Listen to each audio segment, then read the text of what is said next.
Close. In a speech to the Heritage Foundation, President Trump outlined his new tax plan that he claims will mean bigger paychecks and financial independence. USATODAYWASHINGTON. President Trump's upcoming push for his tax cut plan next month will include compromises that will limit some of its current benefits for the nation's richest taxpayers, according to White House officials. The compromises will include ending a 23.8% preferential tax rate for hedge fund managers, or the so-called carried interest rate. White House Legislative Affairs Director Mark Short told USA Today, "He's not just open to it," said Short. "I would say, frankly, he wants it," he said. Retaining parts of a state and local tax deduction that benefits many middle-class families in blue states is also an area where Trump is expecting compromise as House Republican negotiators hash out legislation capable of winning the support of a number of party members representing high-tax blue states like New Jersey and New York, said Short. Later in November, Trump may also make his first address from the Oval Office to promote his plan to the nation, said sources involved with the planning who spoke on condition of anonymity because the plans were not final. During a donor briefing last week in Orange County, California, Short said Trump is open to ideas being discussed on Capitol Hill, including a reverse cap, meaning taxpayers under a certain income could retain the benefit, according to one attendee who also spoke on the condition of anonymity. Changes Trump wants to the preferential carried interest income tax rate are unlikely to be supported by House Republican negotiators, leaving it as a bargaining chip in the Senate, where the fight over his plan is expected to be far fiercer. The key to Trump's success in selling the plan to middle America, which he's dubbing a middle-class miracle, may be whether he can convince Americans that he is breaking with traditional Republican Party orthodoxy on taxes benefiting the wealthy. Trump will have to make some significant compromises before Democrats agree with him.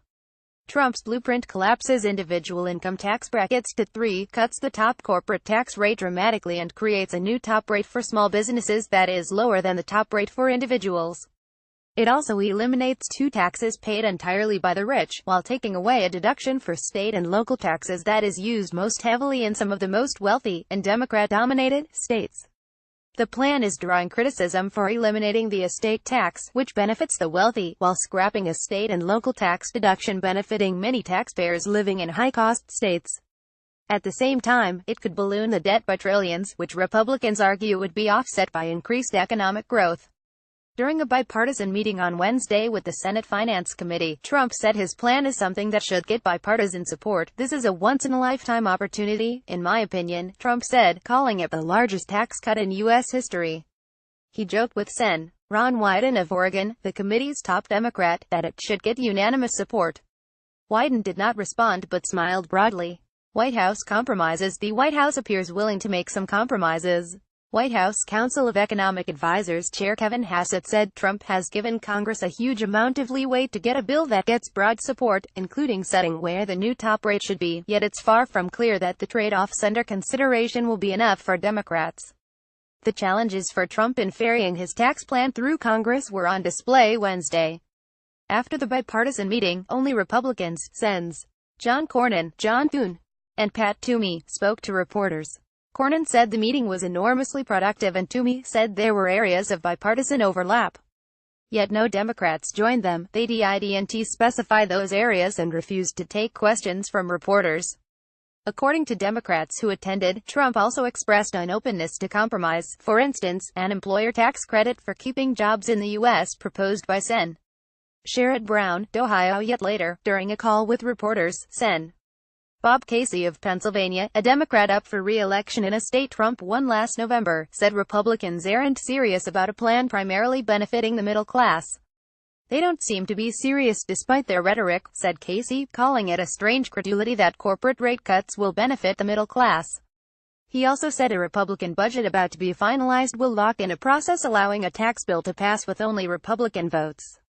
Democrats are also skeptical that Trump will keep his word, based on recent experience, including Trump's reversal after negotiating with Democrats on a program for undocumented immigrants brought to the United States as children. They are also worried about being used to create an impression of bipartisanship even as they were excluded from the initial drafting of the plan. "The ignoring of Democrats is ongoing," said Casey. It was just 2 days before that Trump excoriated Democrats in a Rose Garden news conference, saying they are obstructionists who basically just want us to do badly. Playing offense in red states and another sign of Trump's offensive posture, White House officials cited Sen. McCaskill, a Missouri Democrat, next to Trump instead of Wyden. According to an individual close to the White House who dined with Vice President Mike Pence last week, the White House is angry at McCaskill after she's criticized the tax plan during a series of recent town halls in her state, and Trump is trying to send a message to her in particular of the political danger involved in rebuffing his tax plan. McCaskill is among the Senate's most vulnerable Democrats sitting for re-election, and in a recent rally in Springfield, Missouri, Trump urged her constituents to vote her out if she doesn't support the plan. Two other Democratic senators in Trump-voting states, Joe Donnelly of Indiana and Heidi Heitkamp of North Dakota, were invited on Air Force One during his visits to their states. Yet for Democrats like McCaskill, addressing provisions like the carried interest tax rate may not be enough. It's hard to support something when we haven't seen any details about what is being proposed, McCaskill said in a statement following the meeting. Targeting the carried interest rate is something Trump discussed during his campaign. Trump said people who use the break, primarily venture capitalists and hedge fund managers, are getting away with murder. Even so, Trump did not go after the provision in his most recent blueprint. Trump is hoping to give the plan a major push heading into December, with the assumption that a package will be on its way to the Senate by then. With Trump in Asia for almost 2 weeks in November, the final weeks will be critical, both in selling the plan to the public and drumming up support in Congress. The White House is hoping that, by Thanksgiving, a House package will be on its way to the Senate. What's unclear is whether he is willing to make bigger compromises, for instance, eliminating the estate tax, which the White House says is a big benefit to family-owned farms. Democrats say enriches a handful of the wealthiest Americans since it only affects estates worth more than $5 million. They will have to travel a great distance of hundreds and hundreds of millions of dollars to have the rhetoric align, said Casey. More Donald Trump talks taxes with senators as votes appear set for passage of budget resolution. More on politics today. Trump on his false tax claim. People think I'm right. Read or share this story. http://sussit.ly2kivco